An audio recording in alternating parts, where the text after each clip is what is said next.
हा व्हिडिओ आपण शेवटपर्यंत पाहावा. संच मान्यतेविषयी शालेय शिक्षण विभागाची सकारात्मक बैठक असा निर्णय. नमस्कार मित्रांनो, चॅनलमध्ये आपले सर स्वागत आहे. संच मान्यताविषयी शिक्षण मंत्री यांच्यासोबत सकारात्मक चर्चा असा निर्णय. तत्पूर्वी आपण नवीन असाल तर चॅनलला आताच सबस्क्राईब करा, समोरील बेल आयकॉनला क्लिक करा. निश्चितच नवनवीन अपडेट आपल्यापर्यंत सहज पोहोचतील. चॅनलला लाईक, कमेंट, सबस्क्राईब करा. मित्रांना शेअर करायला विसरू नका. आपल्यापर्यंत माहिती देणारे एकमेव चॅनल अखिल तांबळे सर क्लासेस. 8 ऑगस्ट 2024. शिक्षण मंत्री नामदार दीपक केसरकर यांच्यासोबत संच मान्यतेविषयी निकषावर सकारात्मक बैठक संपन्न.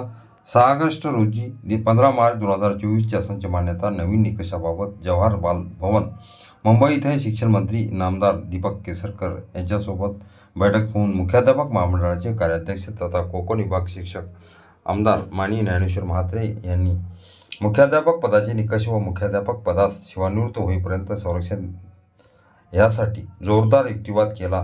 त्यानंतर मुख्याध्यापक पदासाठी 150 पट संख्येऐवजी 100 पट संख्या गृहीत धरून मुख्याध्यापक पद मान्य केले जाईल तसेच मुख्याध्यापक पद रद्द झाल्यास त्या पदाला संबंधित मुख्याध्यापक सेवानिवृत्त होईपर्यंत किंवा पटसंख्या वाढ होईपर्यंत संरक्षण दिले जाईल अशी दुरुस्ती करण्याचे निर्देश माननीय केसरकर साहेबांनी दिले.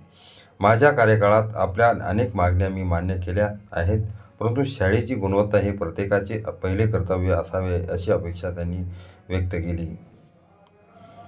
ह्या बैठकीत संच मान्यतेच्या इतर निकषावर चर्चा होऊन सध्या अस्तित्वात असलेली पदे टिकवण्याचे निकष वेगळे असतील व वाढीव पद मिळवण्यासाठीचे निकष वेगळे असतील हे मान्य करण्यात आले. संच मान्यता दुरुस्तीचे प्रलंबित प्रस्ताव ऑगस्ट अखेर निकाली काढण्याचे, त्याचप्रमाणे विविध क्षेत्रीय कार्यालयात प्रलंबित असलेले शालार्थ ID मिळण्याचे प्रस्ताव योग्य असल्यास तात्काळ मंजूर व्हावेत याबाबत सूचना निर्गमित करण्यात येतील असे माननीय आयुक्त मांढरे साहेब यांनी सांगितले. RTA नियमाचे उल्लंघन होता शिक्षक पदे मंजूर करावी याबाबत मुंबईचे शिक्षक आमदार अभ्यंकर साहेब यांनी मागणी केली.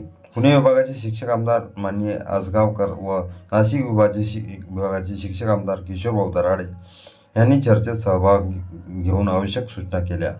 या बैठकीला राज्याचे आयुक्त मांढरे साहेब, शिक्षण संचालक प्राथमिक गोसावी साहेब, संचालक माध्यमिक सूर्यवंशी साहेब, उपसचिव तुषार महाजन तसेच मुख्याध्यापक महामंडळाचे प्रतिनिधी माजी अध्यक्ष आदरणीय JK Patil sir, doctor Ravindra Nikam sir हे उपस्थित होते.